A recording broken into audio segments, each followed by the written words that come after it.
Hello Earthlings, and this is Aduko again. So this is going to be a very chill video. Before I used to like try to say extra stuff, but this is just going to focus on what I learned from the artist way today, things I noted down, and then the tags. So just very chill, nothing much, just a talking style video. So let's jump right into it. So this week was about recovering a sense of strength. I started 9th of February 2026. And so this week tackles yet another creative block, time. We will explore the ways in which I have used my perception of time to preclude taking creative risks. I will identify immediate and practical changes I can make in my current life. I'll excavate the early conditioning that may have encouraged me to settle for far less than I desire creatively. So then artistic survival. So I didn't write much here because I already have like the concepts in mind. But basically it's about like mourning your artistic losses, like both the ones that are self-inflicted and the ones that like are caused by the industry. Let's say you're a film writer, so you always put out films there, like you put out your ideas to like film directors to pick it up, but no one is picking it up. Or even if they say, "Oh, we'll work on it," but then they keep it on the shelves for so long and so long, and it feels like your children are dying. So that's one. And it could also be self-inflicted. Oh, you were chosen to you finally started drawing again, and then you saw an opportunity that was like half of, you always said money was your issue, but then you saw an opportunity that was like half of art classes, very affordable, you can actually afford these art classes, but you're like, oh, I don't know. And then there's a deadline, and maybe you actually apply, but then maybe you actually get into your art classes, but you're feeling like it will distract you from your career, quote unquote. So then you stop it, and then 2 years, 3 years, 6 years down the line, you're regretting why didn't I just continue then. So I've battled with, like, I won't say artistic loss. I won't when I say self inflicted, it was an animation studio. It was two opportunities that really made me like go to it that really hurts me last year. Okay, last 2 years, 2024. One was an animation studio that was going to train you for like 6 months. But because I'm in medical school, attendance was one of their requirements to pick people. And I just missed like one event, but I feel like it was that one event that made them not choose me. Because they said my pitch document was okay also. And I don't know, it just really hurt because I really wanted, and it was free or sort of affordable, and it just really hurts me deeply. And because I really worked hard for like 2 weeks, trying my best to see if I could get in, but there was a fixed number, and I don't know, anytime there's a fixed number, oh, we're only picking 50 people, or we're only picking 100, I always get so down because I'm like, I don't know if I can actually make the cut in a large amount of people, and it always gets me down, but I'll keep on trying. So that was one. Another one was like a storyboarding course that Enugu government was bringing out, EMAT, and it was like perfect because to be honest, like I want to mostly do storyboard, not full animations, because I feel like I won't have that much time. It's not like I won't learn animation, but I feel like I'll still focus more on the storyboarding aspect because that's what I enjoy the most. So I was really looking forward to getting into it, but this one required money and the guarantor and things, and I didn't have that amount of money. And I tried reaching out to my dad. My dad was like, "No," and I and some other people also tried to like reach out. I and some other people also tried to reach out and try and see if whether we could get like a guarantor or like a check so that we could just pay in installments. But I don't even know why they had to go through that guarantor route. But we couldn't, and so we missed the opportunity, and that one really hurt me. That one was last year. That one really hurt me deeply. And I felt like it was self inflicted, but honestly, I feel like I tried my best. Even though I feel like should I have worked harder to generate the money, but I was honestly feeling too hard to tired, start generating, looking for to work and generate money, and that was my burnout from that time. I had I had sort of a breakdown, so I don't think I was in the mental state to work for anything. So anyhow, that those were two artistic losses that really hit me hard, and well, just that you first of all have to acknowledge them and acknowledge it, and then you like kind of let it go, just kind of keep on moving and keep keep on moving, and once you experience a loss, give yourself a treat. Oh, you experience that. Oh yeah, then why don't you say a lullaby to sleep, or buy some crayons to just draw, or just, and then if you can just keep going. If you can't, if they are not allowing you to shoot in a studio, try and see whether you can shoot it yourself with some actors, maybe your friends as the actors. If you can't shoot 18 mm, shoot five. If you can't shoot five, shoot, I don't know what that means, but that's what she wrote. And I'm not a film, okay, I'm a filmmaker, quote unquote. I don't know if it's a film, but I'm not in the industry, so. But if you can't do the higher thing, just keep on going low until you can. Or that statement, if you can't fly, run. If you can't run, walk. If you can't walk, crawl. But by all means, keep moving. So just keep doing creative stuff. If they don't allow you to dance or draw, if they don't allow you to draw, write, like anything that bounces off you. And for me, that looked like, well, when I couldn't draw during second MB because of like the pressure of the academics, so you're going to fail out of med school, blah blah. I started being more creative. I think that was the first time I picked up the artist way. I started being more creative by the way I dressed. I actually started paying attention to how I dressed, my hair. I cut my hair into a fringe and I played around with hairstyles, with dressing, and that's how I creatively expressed myself. And for the first time, like, cause I don't really pay attention to my dressing most of the time. For the first time, I felt like me. Actually, I felt more alive. So just just keep moving. So that's the concept of this. I don't know if there's any other thing here. Mm, yes. So yeah, that's basically that. So then this ivory power. This made you remember, like, I was one of the tasks made me remember. I was like, one of the tasks made me remember what this is. So this is basically how art teachers kill your artistic child, and maybe writers, maybe because they themselves, either they themselves are not writers, or sorry, they themselves are not writers or artists, or they themselves are blocked and shadow artists and writers. So then they over critique your work and don't allow it to grow. It's not like they shouldn't say the bad things about your work, but they should also say the good, and not be like a vague criticism. Oh, it's half bad. I have no idea how to fix it. And you never, I saw talent, but I never did. So what reminded me of this was one art teacher in, okay, sorry, let me not shout. But I get very emotional on internet. I remember one art teacher in secondary school. When I was asking about my tax, let me see if I can get there. Like, like one artist in second in my when I was in body school, that for, I don't know, for some reason she always demeaned me. Like when it was Aduko is Igbo, it means great girl, strong girl. It means like greatness and all these things. But then for, I don't know, she changed my, she used to call me Adanta, which is like the opposite. It means like weak willed. And I think over time I subconsciously believed that. It means weak, weak, the opposite of great and strong. And I just, and then anytime she saw my work, she always like, "Oh, why didn't you do the assignment well?" She's like, "Do an imaginative drawing," and then I do something from imagination, and she's like, "No, why didn't you draw still life?" Uh, but that was not the assignment. I don't know. And anytime she marks my work, once she does my work, she always gives me 2/5, 2/5.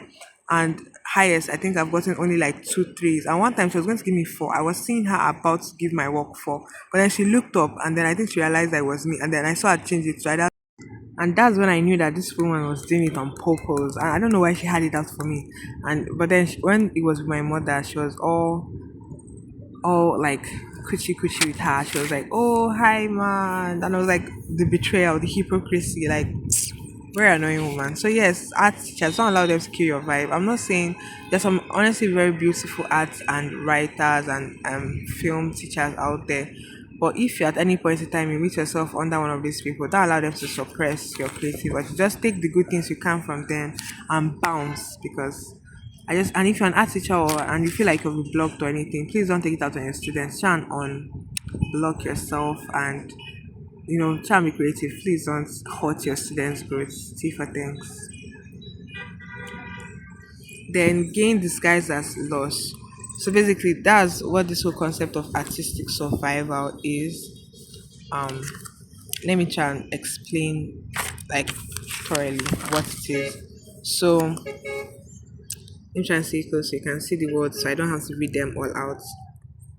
So every loss must always be viewed as a potential gain in all its, and it's all in the framing. So every end is a beginning. So focus on what's ahead. So to do this, to have a gain disguised as a loss, simply and brutally ask, how can this serve me? And where does this point my work? So metabolize pain as energy. Stop complaining about what you get thrown and reach for what you really want. And like stop saying why me and not and stop saying why me and instead ask how and what's next. Like, oh, how did this, okay, yeah, how did this hurt me and how can I move on from here? Oh, they rejected my film. How can I either take it to another studio or and maybe publicize it more publicly, maybe on social media, or how can I shoot it myself if that does not work? Or things like that. Or I'm a drawer. I said I'm a drawer. I'm an artist. I gave my work to this competition. I wasn't accepted. Okay, how can I enter into another competition, or how can I make this, reframe this, and post this out there on social media for something else? Oh, I could make the project myself. I could just start working on it. Maybe a comic book. I could start working on it now instead of waiting for funding. Like so many other things. Like for that business animation and I called the anime. I didn't want to call it. For that animation studio and those courses basically that I wasn't accepted into, I applied again. So how do you keep moving on? Just keep moving on. What next? Keep moving on. Just keep on. Don't stop. Just no matter what happens, just keep moving on. So ask yourself what is the next necessary step or move, and don't take no for an answer. Just take the next smallest step.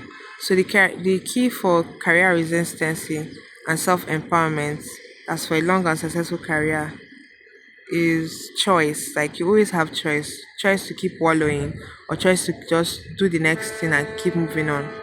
It is harder to hit a moving target when one avenue for your creativity is blocked. Find another and keep going. Don't let the bastards get you down, girl. Keep going. So the key is action. Pain used profitably and quickly. Pain not used profitably and quickly solidifies into a laden heart, which makes any action difficult. So that's when faced with loss, immediately take one small action to support your artist, e.g., buying flowers, a sketch pad, a treat, maybe going on a small self-care retreat, and then getting back into the act of creating again. So then after that, the next concept was the concept of age and time, products and process. So this is basically the whole ego this thing that we're like, oh, do you know how old I'll be by the time I learn to draw, learn to play piano, learn to be a film maker, learn to blah blah blah blah. Yeah, the same exact, or maybe go to medical school self because that's another one that people come. Yes, the same exact age you'll be if you don't, and you'll be that exact age and you'll be like, damn, I should have started then. And then you'll not be like, oh, since I didn't start, let me not start at all. When the next best time to start is always like 10 years ago, but the next best time is always now. So like start regardless. So we always think that we always don't allow ourselves that like, oh, it will take me like 1 year or like 2 years or like five or like to get to where I really want to be. But it's all about the process. It's all about moving. In the previous week, we learned that like I'm doing something, I'm writing a screenplay, I'm acting, I'm working on a show, I'm creating a drawing, I'm working on an illustration, a comic book. It's always more interesting and more fun than to the creative brain and to the artist child than, oh, I worked on a screenplay, oh, I'm done with that, oh, I've done the comic book. So what am I doing now? Nothing. So that's why you should always just focus on the process and the journey and not on the results. If not, you'll be miserable because you always focused on the sorry that I'm not doing anything with my hands. You always focus on what you're doing now because that is it's always going to be a process till the day you leave this world and you die. It's always going to be a process of doing and doing and doing and I'm done and on to the next. So focus on the process and not always on the results. And not on the results. So satisfactions on one curiosity is the greatest sources of happiness in life.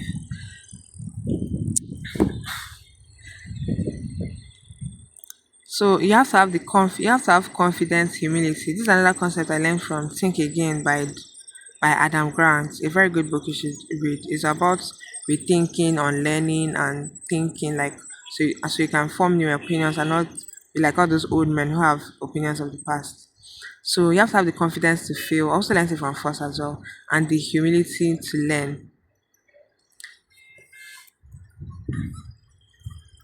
So, um, so focus on process. A creative life retains a sense of adventure. Focus on products. The same creative life can feel foolish and barren. So art, you literally just do it. So on to the next. So filling the form is always taking, oh sorry about this. Filling the form is taking the next small step instead of skipping ahead to a large one for which you may not be yet prepared. Like, oh, to be an artist, I have to have a very serene environment, and my partner is not making my environment serene, so I have to divorce my partner before I become an artist. Or I have to get a very big studio before I or a big office space before I make out time to write or to draw. And you have no evidence. So your artist child and your brain just looking at you like evidence no day. So that's why you need to just do the next small thing. Create out a small space in your bedroom or your living room or your kitchen where you can draw and make out the time, just 10 minutes a day where you can draw or write or just do anything. So just any small step is filling the form, just filling up. So work with what you have rather than languish in complaints.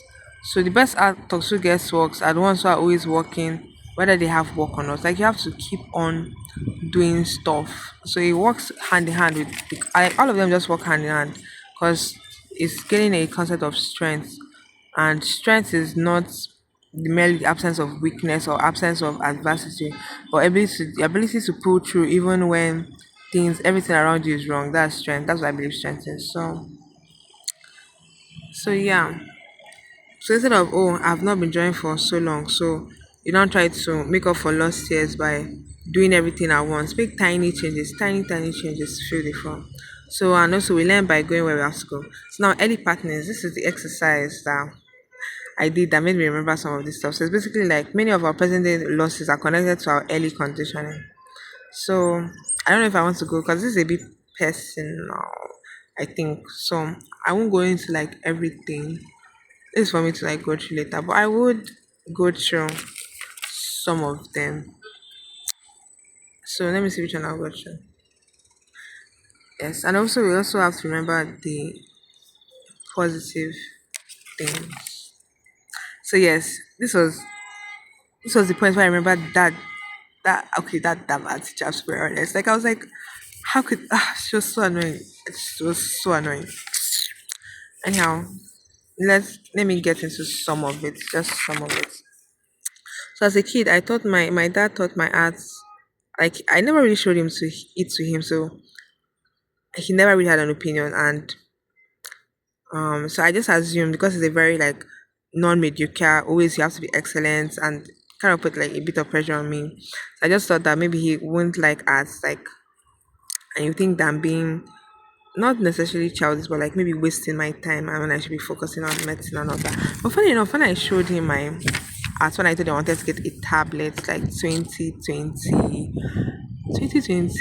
let's say, I think it was 2020 actually, in the midst of this thing, he saw my work and he was like, okay, I think it's good and I think it's okay that you're going into things and not just medicine. And you should also read other books, read things fall apart, read ahead and not just be focused on one thing.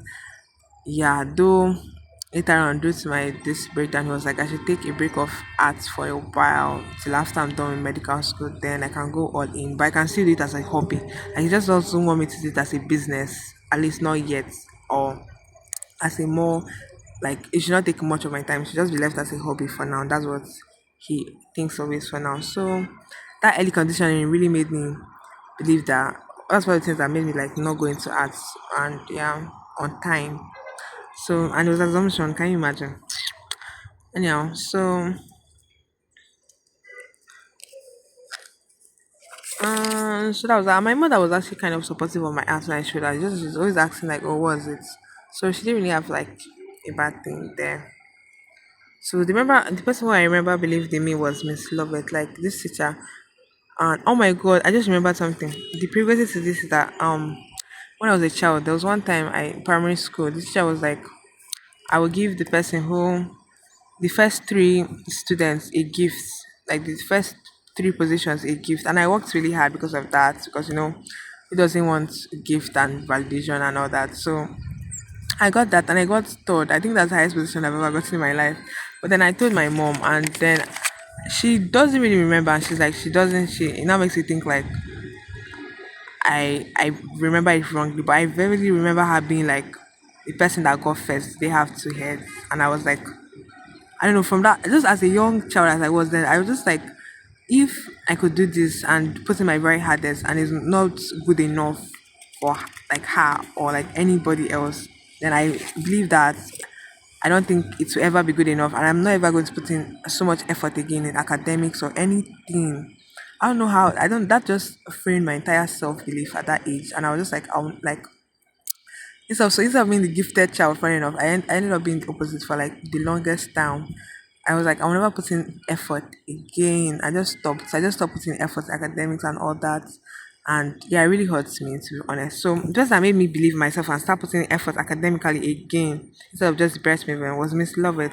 I just remember it was in Brightak in when I was in SS, I think one. When I was SS1, so you can see the time limits. It's not like I wasn't doing well academically, but I was just average. But then she was like, I can see. I don't remember what she said, but my heart remembers at least the feeling she was trying to portray. She was like, I can see um that you have a lot in you, like you're just need to put in effort. Like I don't know what I would say. I can see the sense of your nonsense. That's not what she said, but that's what I used to hear people say about me sometimes. That there's small sense in my nonsense. But anyhow, but I can see that I don't know, she just said that she could see something and I don't know, she really talked to me and she just made me come out of my shell and be like, I was just determined to put in all I could anywhere I could. So academically, mentally, like anything I could do, I because of her, especially academically, I put in my very best because of her. I have no idea where she is now. I think she fell sick and I may be worried. I hope nothing happens to her. But I will always remember her fondly. And I don't know, she's just amazing. So this is what teachers should be like, guys. Like always see the best and bring out the best in your students, not crush them. So yeah. So any other things? I felt so seen and worth something. Like she saw the sense in my nonsense and my coping mechanisms and my seemingly nonchalance, and I've never forgotten about it. So so anyhow, that was that. This so let's read later. Any other thing.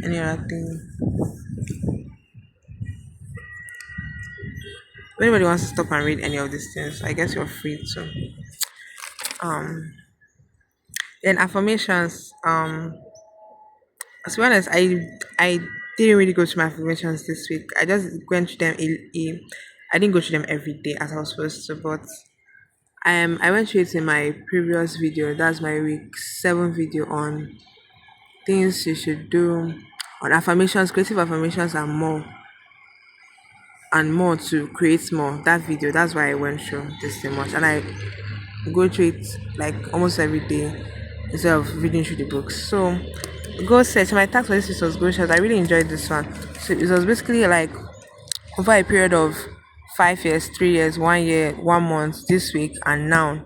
What are your goals? And for each area of goals, decide your true north. What do you want? Glamour, fame, money, audience building, change, like all those things. And then say your goal in that area and how you want to achieve those goals. So this is what they are for me. I just want to um basically focus on the kind of roadmap I made for myself. So this is what I made for myself. So right now I'm going through like making original characters, walking through them. I'm reading the story book for personal stories, and I'm also taking a color tutorial. And I'm not studying this animation class, but these are physical. So I was able to find like in Nigeria here in Enugu and Palmation Studios where they offer these courses. So that's what I'm doing now. And after that, I'll finally go into the perspective that's been the bane of my existence.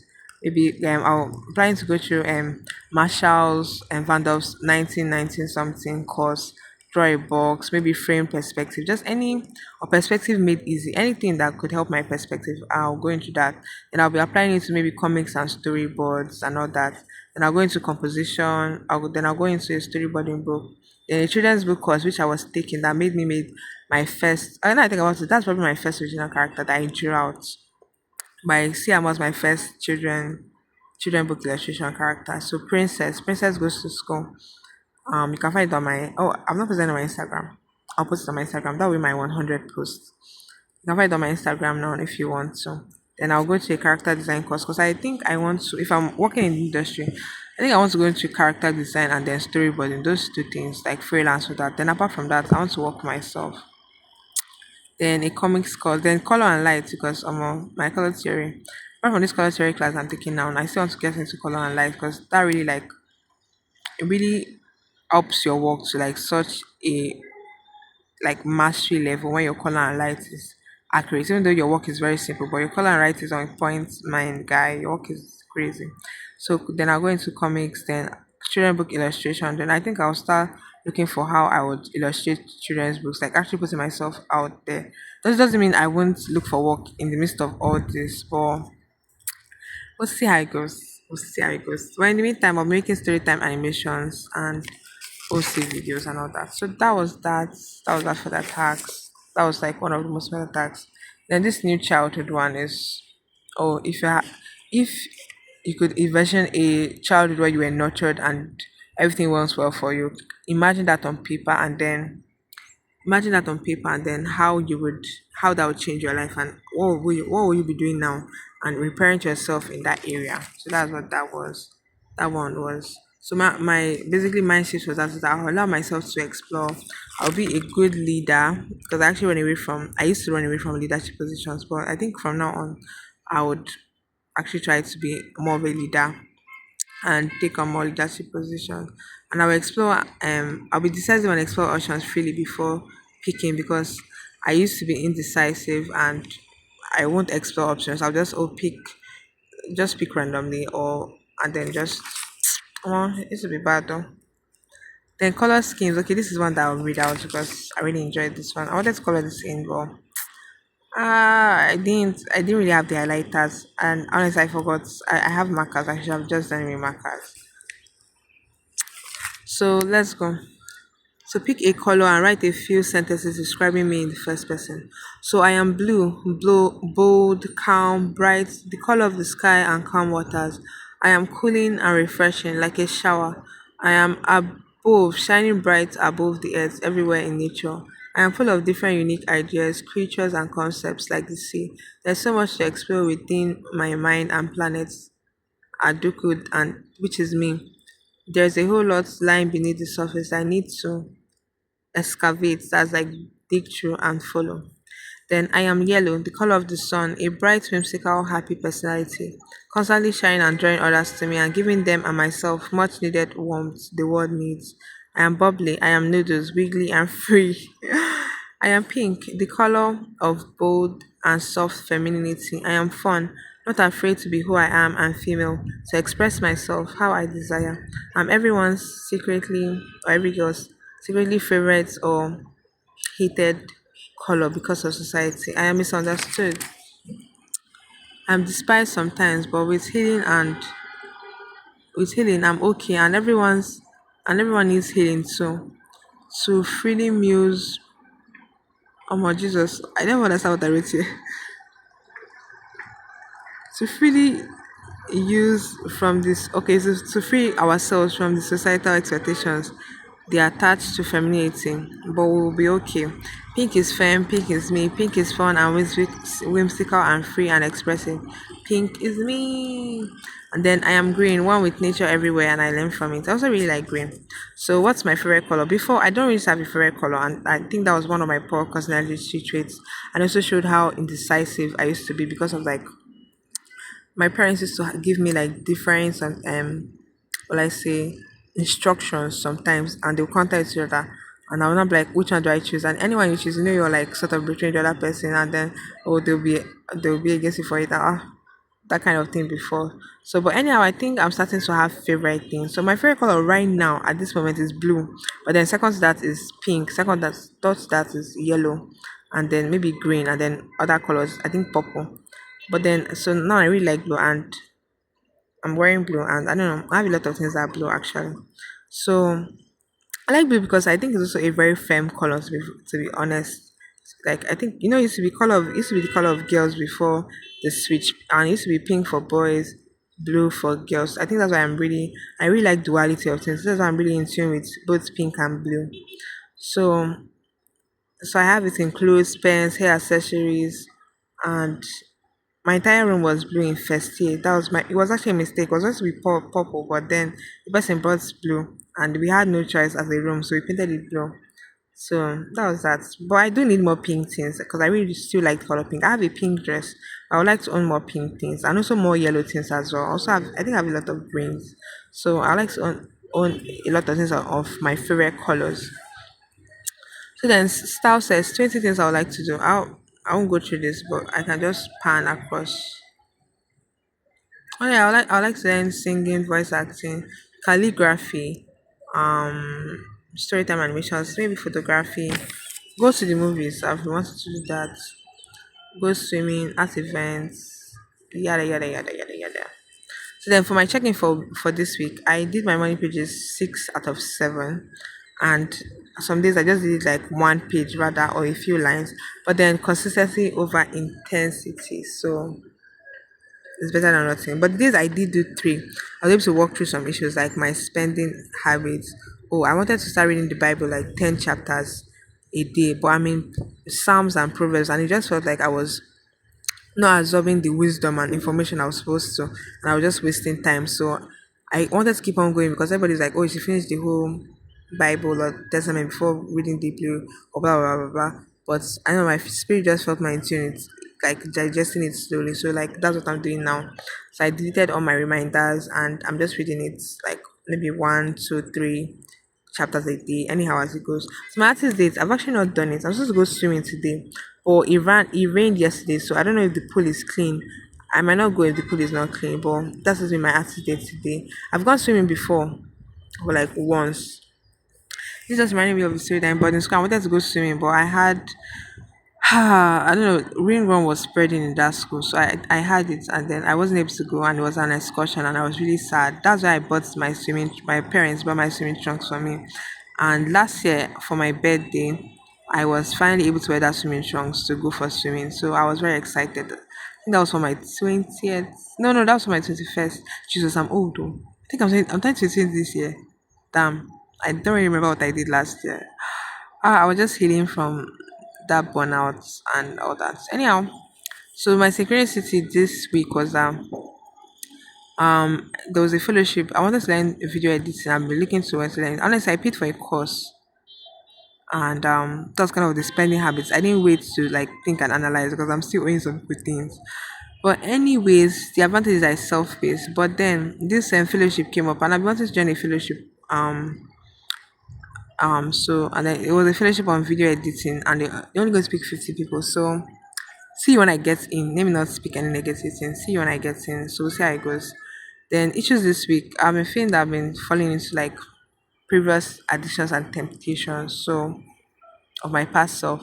And my mind has been busy, confused, and doubtful. So I'm going to read On the Realm of Hungry Ghosts by Gabor Mante. It's about addiction and I think how it's connected to I don't know like childhood trauma or and society and just how not just not the conventional way of understanding addiction, but how to actually understand it because to like get rid of something or to you know move from something first you have to first of all understand it. So understand it and how to get over it. So that's what I'm going to read. And then also I'm reading The Battlefield of the Mind by Joyce Meyer about a confused just how to get your mind to become like steady and actually hear from God and not let it be doubting, wavering, always busy and a lot of things. So that's that. And there's also this book on why godly people do ungodly things, which I also want to get into. Yeah, but I think the major one I'll be reading is that addiction because my theme for this year is my 2026 is my year of execution, that's dying empty, and healing, that's restoration, and then abounding grace. So healing aspects. So I'm going to read that book so that I get over that. So that's that. So I'm done. So if you actually yeah, I think this is my longest video yet. If you actually manage to make it to the end of this video, like, comment, subscribe, all that yada yada.